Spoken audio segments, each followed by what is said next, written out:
I've been getting a lot of questions after my Cults in Rainbowland video, so I would like to answer them for you here. Stick around and I'll do that.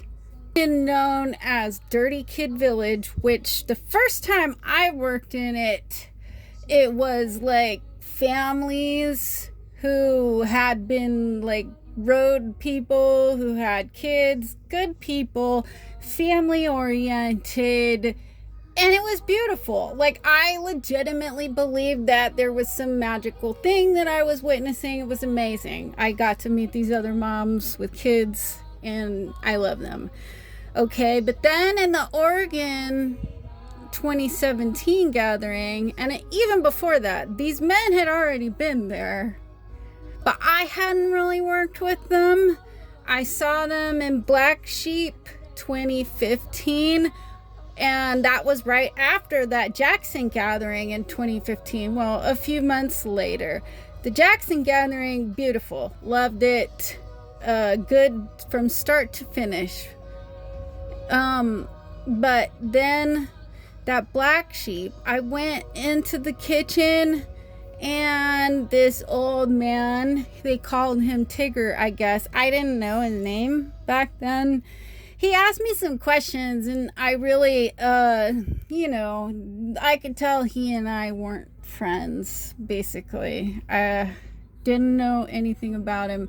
He was not working at DKV in the Oregon 27. He was doing something else, and but Eric, I think they call him Pink Eric, he was like making special breakfast for this dude, feeding him bacon, while the breastfeeding moms who were struggling to make milk because they were homeless volunteers in the kitchen, just saying, not for them. But Tigger, he did.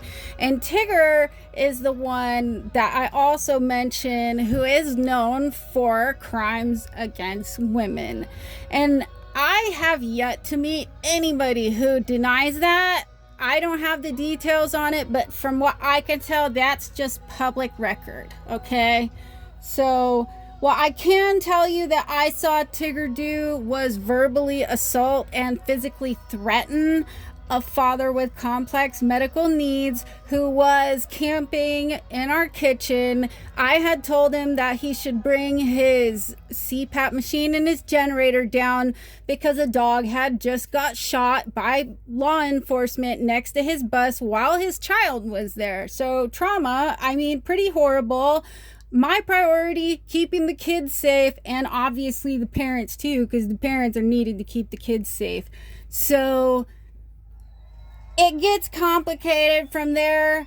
I can go into as much or as little detail as you need, but that's what I witnessed.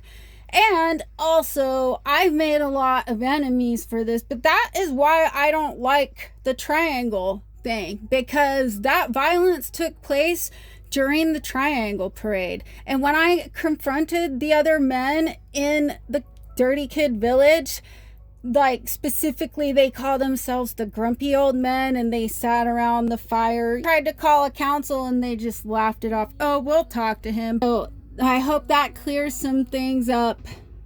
There's more stories to tell. Like, this is far from the only set of experiences. So, and thank you to everybody who is sharing your experience.